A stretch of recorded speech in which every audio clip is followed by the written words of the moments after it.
Good morning, students. We will continue with the rest of the topic for revision. Activity. This activity is to see change in color in a chemical reaction. For this, we need a test tube. To that test tube, we are adding sodium sulfide and dilute sulfuric acid. Sulfur dioxide is evolved. And to that same test tube, you are adding potassium dichromate. It is orange colored. Okay, and the color changes to green. So this is an experiment to understand that there is a change in a color in a chemical reaction. So the color has changed to green. Now an activity to see evolution of heat in a reaction. We are taking dilute HCl and 1 ml of NaOH. Both we are taking 1 ml, and final product that is being formed is NaCl, sodium chloride, water, and heat is being released. Okay, and since it is a plus symbol, so it is an exothermic reaction. Now let's study the types of chemical reaction. First is combination reaction. When two or more elements or compounds react to form only one new product. Can you see there are two reactants or two substances that are combining to just give rise to one product. Example is carbon in presence of oxygen gives rise to carbon dioxide. Water in presence of oxygen gives, hydrogen in presence of oxygen gives rise to water. Next is decomposition reaction. When a single chemical compound decomposes on heating or by supplying some kind of energy like electricity to form two or more substances, the reaction is called chemical decomposition reaction. Look at this. There is only one reactant. It is breaking down to form two or more products, either by the supply of energy, supply of heat, or by supplying electricity, or in presence of sunlight. Now decomposition reactions are opposite to the combination reaction. Remember this point is very important. Single displacement reaction. Now when a more reactive element displaces a less reactive element from its compound, the reaction is called a single displacement reaction. Now A over here is a element, BC is a compound. So A is highly reactive. So what is it doing? It is displacing it is displacing B so that AC can combine together and B is displaced. So A is more reactive. So it is displacing the other element from its compound. So B is being displaced. Remember this reactivity series. These are highly reactive. As you move downwards, it becomes least reactive. Activity to see a single displacement reaction. In a beaker, you are adding water and iron nail is immersed in that. To that same beaker, you are adding copper sulfate. Green color is seen after half an hour because iron has become brown. Why is it so? Iron is more reactive than copper, hence displaces it from iron sulfate. Copper deposits on the iron nail. Now iron is highly reactive, Fe is iron, so it combines with this SO4 and it forms FeSO4 and copper is displaced. Double displacement. In this type of reaction, two compounds in a solution exchange position or ions to form new compounds. Ions are charged particles. Look at this AB and CD.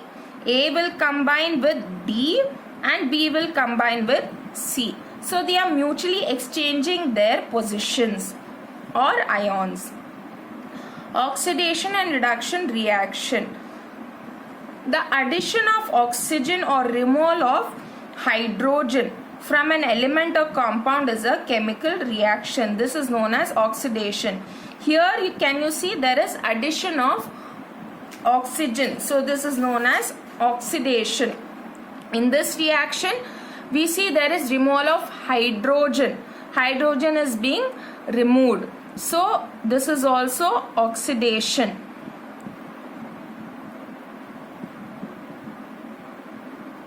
Substance that oxidizes another substance is known as oxidizing agent.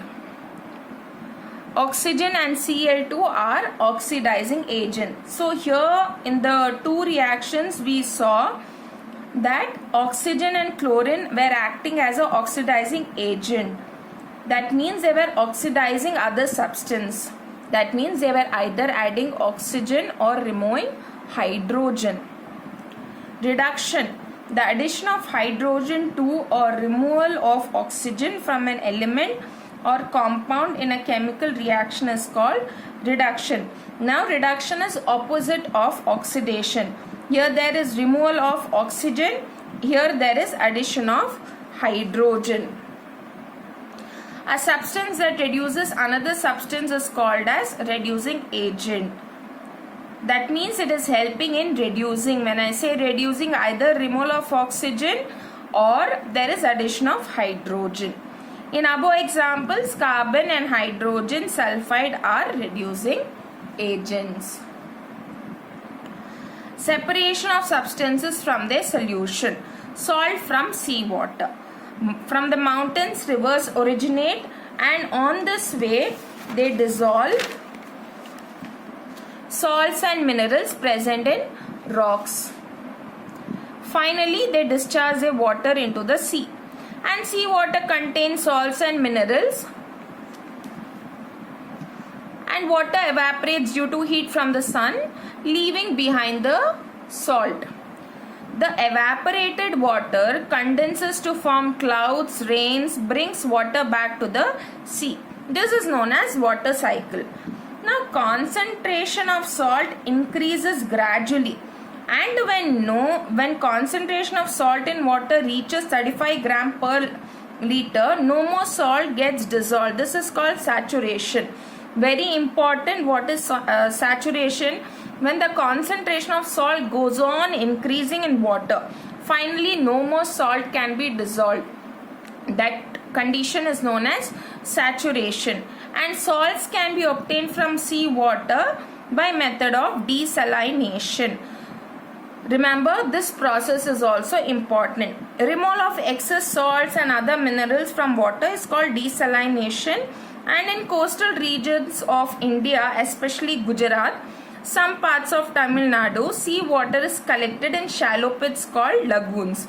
So seawater is collected in lagoons and the water evaporates. And finally concentrated solution is formed. And now it is known as, now it is nothing but the supersaturated solution. Okay, supersaturation is also very important concept. It is a concentrated solution. Okay, and salt separates out in a supersaturated solution. Salt separates out as it is highly unstable in form of crystals. And the reaction that is happening to form salt is known as neutralization reaction, where a base NaOH reacts with HCl to form sodium chloride. Crystallization technique. It is a process that separates a pure solid in the form of its crystal from a solution. Crystallization is a better than evaporation technique. Here remember, in crystallization we see that pure solid gets separated. Some solids decompose, or some like sugar may get charged during heating. That's why that time crystallization technique is employed for such. Some impurities may remain dissolved in the solution even after filtration. What are the application of crystallization? Purification of salt obtained from seawater and separation of crystals of alum from impure crystals. Let's see. Take 100 ml of water in a beaker. Then heat the water till it starts boiling. Then add small amount of impure alum powder to the water and stir it with a glass rod.